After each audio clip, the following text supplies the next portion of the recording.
बड़े से बड़े लोग, बड़े से बड़ी कंपनियां उन लोगों को रखती हैं जो ईमानदार होते हैं, क्योंकि ईमानदारी एक ऐसा गहना है, एक ऐसा ज्वेल है, एक ऐसा जेम है जो इस संसार में आसानी से नहीं मिलता। बेईमानी आसानी से मिलती है और ईमानदारी आसानी से मिलती ही नहीं। इसलिए लोग ईमानदार लोगों की खोज में रहते हैं कि ईमानदार व्यक्ति मिले, चाहे उसे काम आए या ना आए, लेकिन ईमानदार होना चाहिए। ईमानदार होगा तो ज़रूर हमारे साथ चल पाएगा। तो ईमानदार होना बहुत ज़रूरी है, ऑनेस्ट होना बहुत ज़रूरी है। और ये ऑनेस्टी भी दो तरह की होती है। एक होती है जब हम दूसरों के साथ ऑनेस्ट होते हैं, हम दूसरे के धन पे नज़र नहीं डालते, दूसरे की चीज़ों पे नज़र नहीं डालते, दूसरे की जो वस्तुएं पड़ी हैं उन्हें देखकर हमारा मन चोरी करने का नहीं होता, उठाने का मन नहीं होता, या लालच नहीं होता कि हम भी ऐसी चीज़ें करेंगे। तो ये जो ईमानदारी है हमारे अंदर, जो दूसरों के प्रति एक होती है, वफादारी होती है, ये तो अपने आप में एक बहुत कीमती गुण है ही। लेकिन एक दूसरी ईमानदारी भी होती है जो उससे भी बड़ी ईमानदारी है, पहली ईमानदारी से बड़ी।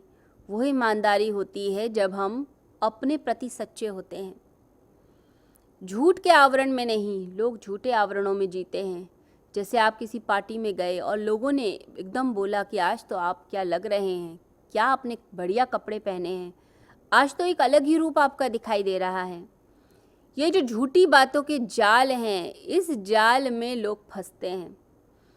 आप स्वयं अपने आप को जानते हैं आप कैसे हैं, आप स्वयं अपनी चीज़ें जानते हैं, लेकिन ये सब बातों से सुनकर व्यक्ति एक भ्रम के जाल को निर्मित कर लेता है और उस जाल को, उसमें फंसकर दूसरा व्यक्ति क्या करता है, आपको फंसा लेता है और अपना फ़ायदा उठाता है। वो आपके नज़दीक आता जाता है, आपका विश्वास जीतने के बाद फिर आपको धोखा देता है। तो लोग ऐसे भ्रम के जाल बनाते हैं आपके आसपास। तो एक सच्ची ईमानदारी है कि आप अपने प्रति ईमानदार रहिए कि आप कैसे दिखते हैं, आप क्या बोलते हैं, आप कैसा काम करते हैं। सिर्फ यह नहीं कि दूसरे व्यक्ति ने कहा कि आपने बहुत अच्छा काम किया तो आप प्रसन्न हो गए, और किसी तीसरे व्यक्ति ने कह दिया आपका काम तो बिल्कुल थर्ड क्लास है, तो आप डिप्रेस होकर बैठ गए। ना कोई व्यक्ति आपको कोई सर्टिफिकेट दे सकता, ना ही कोई व्यक्ति आपकी कोई चीज़ बता सकता।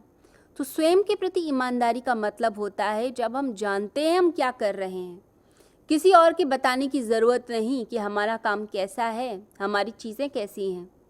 हम स्वयं को देख सके हम भी कैसे व्यक्ति हैं। दूसरा तो हमें बहुत अच्छा व्यक्ति मान रहा है, लेकिन क्या वास्तविकता में हम इतने अच्छे हैं, या दूसरों की नज़रों में जो एक इमेज बन गई, जो उनकी आंखों में हमने अपने प्रति सम्मान देख लिया, बस वही सत्य है। लोग छोटी छोटी बातों में एकदम चेंज होते हैं, परंतु जो योगी होगा, साधक होगा, वो पहले अपनी वास्तविकता जान लेता है कि मैं क्या हूँ। अगर कोई मुझे अच्छा मान भी रहा है, अच्छी बात है, मैंने कुछ अच्छा कृत्य किया, वो मुझे अच्छा मान रहा है, लेकिन अभी भी मुझ में 1000 अवगुण हैं जो मुझे चेंज करने हैं, क्योंकि मुझे परमात्मा के सामने अपने आप को प्रस्तुत करना है, और वहाँ हम कुछ नहीं छुपा पाएंगे। जो गुण हैं, जो अवगुण हैं, जो बुराई, जो अच्छाई, जो आपकी आत्मा की तपश्चर्या है, वो सब एकदम प्रकट होगी, सामने आ जाएगी। उस समय शरीर, मन, इंद्रियां, बुद्धि सब एकदम फ्रीज हो जाती हैं, कुछ नहीं बचता। जब आत्मा ऊपर जाती है तो परमात्मा के सम्मुख सारी सच्चाई प्रकट होती है। तो आप ये समझें कि आपके अंदर जो गुण हैं, आपके अंदर जो अवगुण हैं, जो आपकी क्वालिटीज़ हैं, जो आपकी बुराइयां हैं, नेगेटिविटीज़ हैं, वो आपको पता होनी चाहिए। संसार कितना अच्छा मानता है, कितना बुरा मानता है, संसार का मापदंड बार बार बदलेगा। कोई सांसारिक दृष्टि से आपको देखेगा तो शायद आपको मूर्ख समझे, और कोई आध्यात्मिक दृष्टि से देखेगा तो शायद आपको एक महान व्यक्ति समझे। तो हर व्यक्ति की अपनी ही अलग दृष्टि है, लेकिन जो साधक है वो पहले तो अपने प्रति ईमानदार होता है। वो जानता है मेरा मन कुटिल चाले चलता है, कभी मुझे अच्छाई की तरफ धकेलेगा, कभी मुझे बुराई की गहराइयों में लेके चला जाता है, ऐसी वासनाओं की तरफ लेके चला जाता है जहाँ मुझे नहीं जाना। चोरी करवाता है, गलत चीज़ें कराता है, बेईमानी कराता है, सब कुछ गलत करा देता है और हम कर लेते हैं, क्रोध में आके कर लेते हैं, किसी से ईर्ष्या के वश कर में लेते हैं, या फिर किसी व्यक्ति ने हमें चढ़ा दिया, किसी ने किसी की बुराई कर दी और हम उस बात पे हमने कुछ ऐसी चीज़ कर दी, कोई ऐसा कृत्य कर दिया जो हमें नहीं करना चाहिए। हमें स्वयं को देखना है कि हम कहाँ खड़े हैं, और खुद को देखना, सच्चाई के साथ देखना बड़ा मुश्किल होता है, क्योंकि हमने अपने आप को भगवान बुद्ध ही समझ रखा है। हर कोई सोचता है हम तो बहुत अच्छे हैं, लेकिन अपने अंदर जब झांकेंगे, जितना गहरे जाएंगे, उतना अपने अंदर की बुराई को हम सामने उसके दर्शन करेंगे कि कितने तरह के पाप, कितनी तरह की चीज़ें अंदर छुपी हुई हैं। उनको एक एक करके निकालना होता है, साधक का कर्तव्य है। सबसे पहले तो ईमानदार होइए, कन्फेस कीजिए कि हाँ ऐसा है, तभी अपने आप से जैसे ही हम सामने कन्फेस कर लेते हैं, अपने सामने चीज़ को रख लेते हैं, हाँ ऐसा है, हम ऐसे हैं, उसके बाद फिर परिवर्तन सेकंड नंबर पे आता है, फिर परिवर्तन व्यक्ति के अंदर शुरू होगा। लेकिन आप सोचते हैं कि आपने पहले ईमानदारी से नहीं स्वीकार किया तो फिर चेंज आ जाएगा, तो चेंज ऐसे नहीं आता। चेंज के लिए तो बहुत ज़रूरी है कि आप पूरी ईमानदारी के साथ उस चीज़ को पकड़ लें, आप समझें कि आप कैसे हैं। इसलिए यहाँ पर अर्जुन बड़ी ईमानदारी के साथ बोलता है भगवान को, कहता है भगवान मैं आपके स्वरूप को मानता हूँ परंतु जानता नहीं हूँ। मेरी ऐसी आकांक्षा है, इच्छा है कि आप जो बोलते हैं वो सत्य है, क्योंकि आपका व्यक्तित्व ही इतना मनोरम है, मधुर है। लगता है जो बोलते हैं सत्य ही बोलते होंगे, मैं ऐसा विश्वास करने लगा हूँ, मानने लगा हूँ। परंतु मैं उसको जानता तो नहीं, मैंने उसके दर्शन तो नहीं करे, मैंने उसे अपनी आत्मा में अनुभव तो नहीं किया है। हे परमात्मा, आप ही अपने स्वरूप को जानते हैं, आप ही स्वयं को जान सकते हैं। हम कौन हैं जानने वाले, हम नहीं जान सकते। देखिए, एक तो होता है प्रकाश, प्रकाश में वस्तुओं का दिखना। एक कमरे में आप लाइट जला दीजिए, फर्नीचर दिखाई देगा, ज़मीन के ऊपर चीज़ें पड़ी हुई दिखाई देंगी, आसमान में ऊपर चीज़ें दिखाई देंगी। सब चीज़ें दिखती हैं जब लाइट आती है, सूर्य का प्रकाश आता है या आप बल्ब जलाते हैं, सब कुछ दिखने लगता है। पर कुछ चीज़ें ऐसी होती हैं जिन्हें कहते हैं स्वप्रकाशित, जिसकी बात यहाँ अर्जुन कर रहा है कि आप स्वयं को ही जानते हैं, आपको कोई नहीं जान सकता। जैसे अंधेरे में आप खड़े हैं, आपको वस्तुएं नहीं दिख रही, परंतु आप अपने स्वरूप को तो जानते हैं, अपने आप को तो देख पा रहे हैं, यानी स्वयं को तो पहचान पा रहे हैं कि मैं तो यहाँ खड़ा हूँ।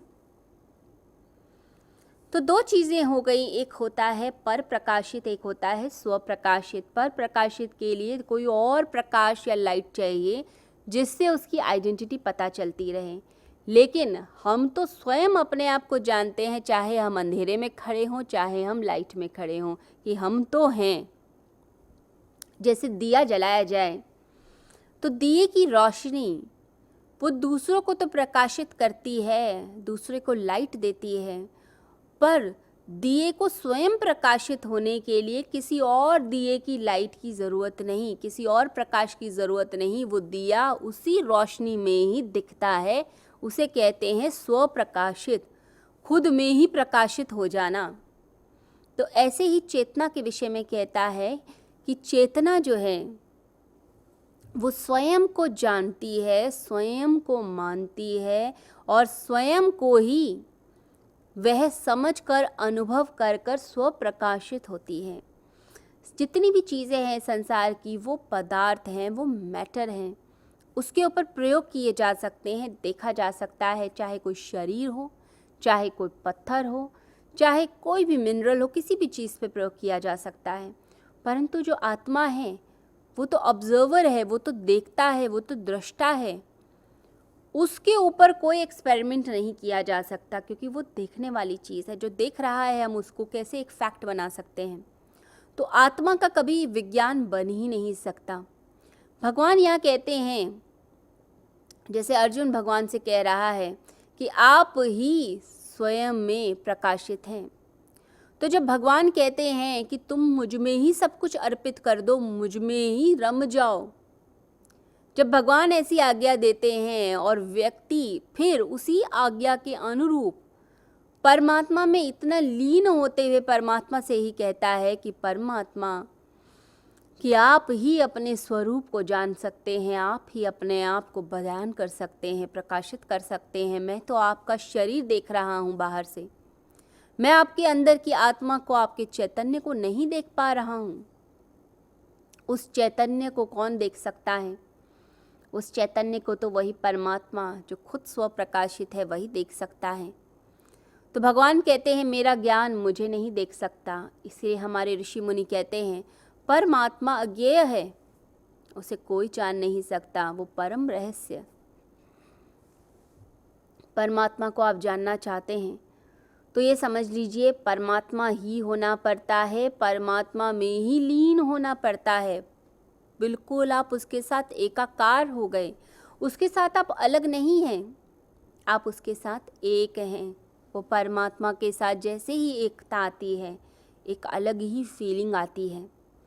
धर्म हमेशा एकता पर बल देता है, जानने पर बल देता है।